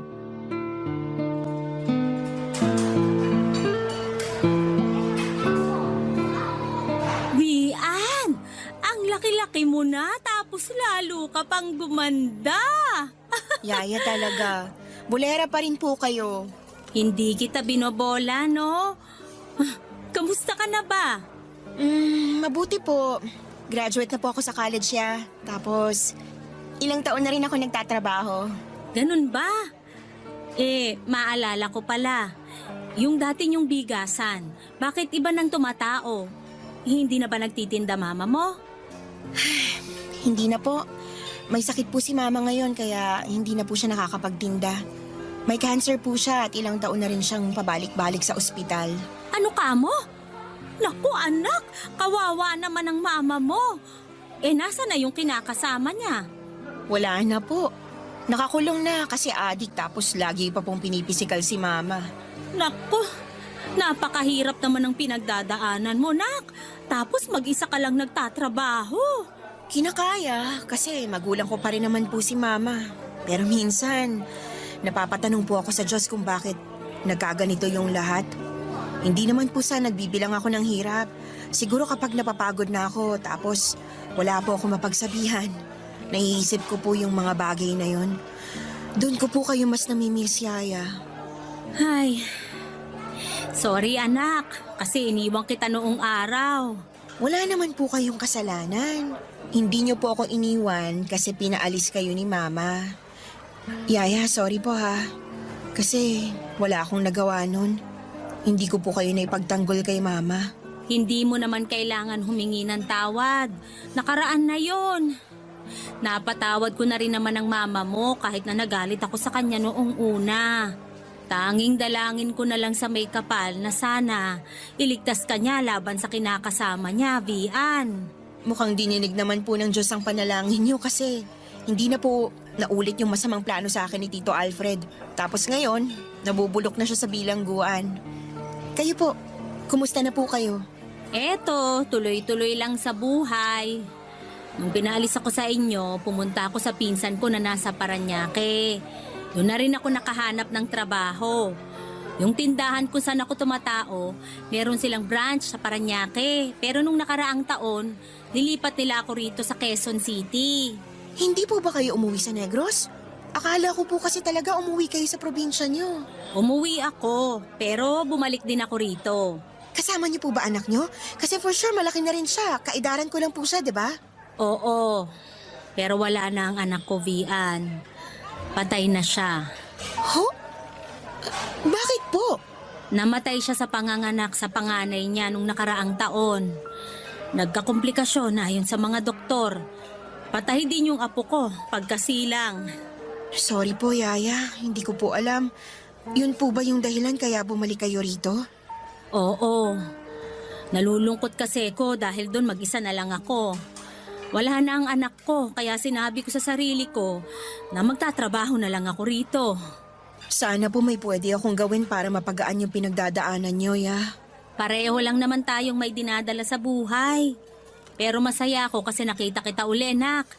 Tingnan mo, naiiyak tuloy ako. Ya, wag na po kayong umiyak. Naiiyak po ako eh. Ako rin po, masayang masaya kasi nagkita ulit tayo. Ang tagal ko pong hinintay yung araw na to kasi akala ko talaga hindi ko na kayo makikita. Walang gabi simula nung umalis kayo sa bahay namin na hindi ko po kayo naisip. Lagi ko po kayong namimiss kasi para sa akin totoong magulang ko na kayo. Nung nawala kayo sa bahay, pakiramdam ko nawalan din ako ng nanay. Hindi ka nawalan ng nanay kasi andito na uli ako. May dahilan ng Diyos kung bakit kailangan nating magkahiwalay noon. Pero nagpapasalamat pa rin ako sa Kanya kasi tinupad niya ang dasal ko na ingatan ka. Tapos ngayon na nakita uli tayo, alam ko na nakikinig talaga siya. Ya, ayoko na po magkahiwalay tayo ulit. Hindi ko na po kakayanin pag nagkalayo pa tayo tulad ng dati. Mahal na mahal ko po kayo. Para ko na po kayong tunay na nanay. Sino bang may sabi sa'yo na magkakahiwalay pa tayo? Ngayon pa na nagkita uli tayo, anak. Hindi na kita iiwan, Vian. Pangako yan.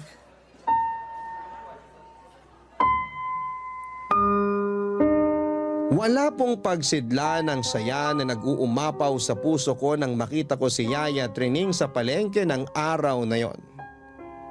Hindi ko na nga matandaan kung ilang taon simula noong huling beses ko siyang nakita. Hindi ko na rin siya noon kinontak bilang pagsunod sa kagustuhan ng mama ko, Papa Dudut. At kahit masakit sa kalooban ko, kumbagay nag-move on na lamang po ako sa buhay namin. Na hindi siya kasama pero walang araw at gabi simula noon na hindi ko siya naaalala. Malaking parte na po ng kabataan ko si Yaya Trining dahil siya na ang kinamulatang kong nanay noong mga panahong busy sa ibang bagay ang mama ko. Yung pagmamahal po niya sa akin ay para bang tunay na anak na kahit na hindi naman kami magkadugo. Hindi ko po makakalimutan yung mga panahong kinakwentuhan niya ako ng mga kwentong bayan bago matulog. Yung sabay kaming kumakain ng cassava cake na pinagtulungan naming gawin.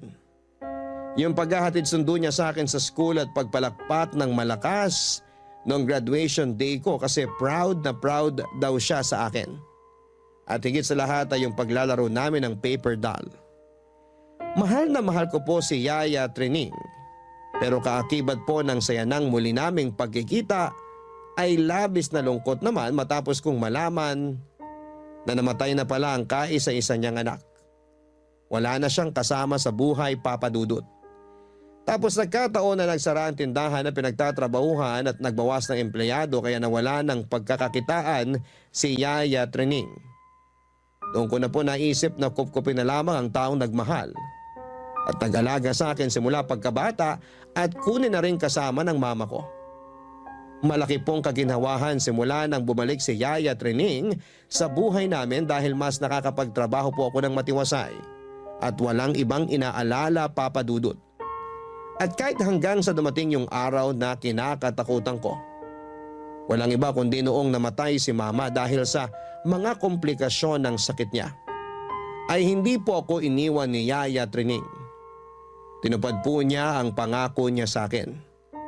Siya po ang kasakasama ko sa buhay at sa bahay namin dahil parang tunay na ina na ang turing ko sa kanya. At ako naman po ang anak niya.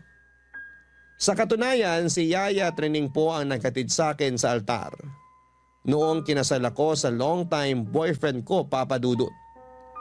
Yun po yung araw na maituturing ko na isa sa mga pinakamasaya at hinding-hindi ko makakalimutan.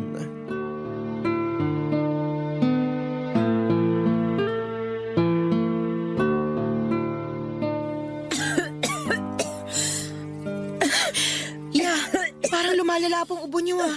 Gusto niyo ba magpatingin na sa doktor? Nako anak, ayos lang ako. Konting pahinga lang to. Natuyuan kasi ko ng pawis kakawalis dun sa labas kanina. Pagkatapos nakalanghap pa ako ng alikabok kaya nangat itong lalamunan ko. Iinuman ko na lang ng pinigang kalamansi sa maligamgam na tubig. Okay po, pero pag hindi pa rin umukay, magpapacheck up na tayo ha. O sige, pero wag ka na kasi masyadong mag-alala. Siyempre po mag-aalala ako kasi ayoko kayong magkasakit. Wala na nga po si Mama tapos may mangyayari pa po sa inyong hindi maganda. Hindi ko na po kaya kung pati kayo iiwan ako, ya. Hindi pa naman ako aalis, nak. Malakas pa ako at gagaling din ako. Ubo lang to. Saka gusto ko pang makita yung magiging apo ko sa'yo. Excited na talaga ako para sa magiging baby mo. Ilang buwan na nga uli ang tiyan mo?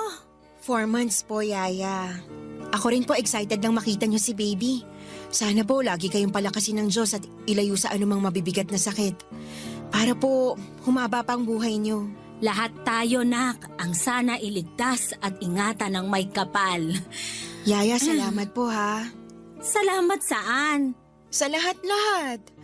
Thankful na ako nung dumating kayo sa buhay ko nung bata ako kasi pinaramdam niyo sa akin yung mahalin at alagaan na para bang totoo niyo akong anak. Hinding-hindi ko po makakalimutan yung mga pag-aasikaso niyo sa akin. Yung mga bonding natin sa pagluluto ng ulam at paggawa ng paborito nating dessert na cassava. Nung umalis kayo sa bahay, may mga araw na lagi ko pong ginagawa yon. Kasi pag nakakakain ako noon kahit papano, nababawasan yung pagkamiss ko sa inyo. Kaya lang, nahihirapan po akong lunukin kasi naiiyak ako habang ngumunguya. Dati kasi, 2 tayong kumakain nun tapos ako na lang mag-isa.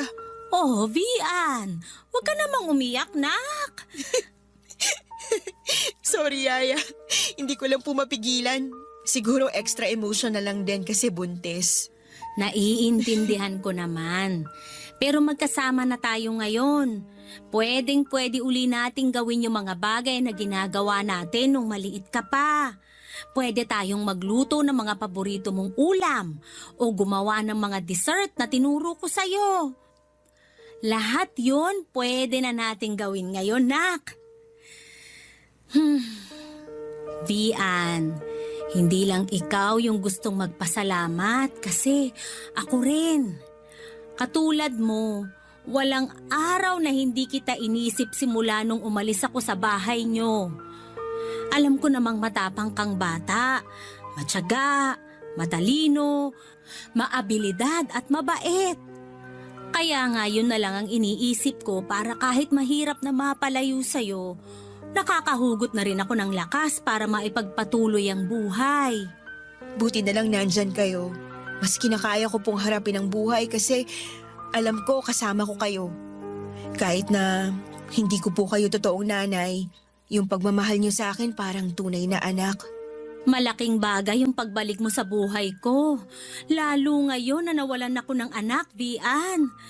Tinutulungan mo kong malagpasan yung malungkot na bahagi ng buhay ko. Kahit kailan, hindi madali para sa isang magulang na mamatayan ng anak na dinala niya ng 9 na buwan sa tiyan niya. Marami ako noong pinagsisisihan. Gusto kong bumawi sa anak ko pero huli na ang lahat. Wala na siya. Kinuha na siya sa akin. Kung nasan po anak niyo ngayon, sigurado, proud po siya na naging nanay niya kayo. Hindi niyo man po siya nakasama ng matagal, na iparamdam niyo naman po sa kanya yung pagmamahal ng isang magulang. Doon pa lang, alam kong sapat na kayo sa kanya. Salamat sa mga sinabi mo, nak. Gumaan ang loob ko. Totoo naman po kasi lahat yun. Marami pong nagiging magulang lang pero hindi marunong magpakananay o magpakatatay sa mga anak nila. Yun po kasi naranasan ko kay Mama. Pero nung nagkasakit siya, nagsorry naman siya sa akin at nagkabati kami. Hindi na rin po ako nagtanim ng sama ng loob sa kanya kasi mama ko pa rin siya. Mas nanaig po yung pagmamahal ko at pagpapatawad katulad nung turo niyo sa akin. Mahal na mahal ko po kayo, Yaya. Mas mahal na mahal kita.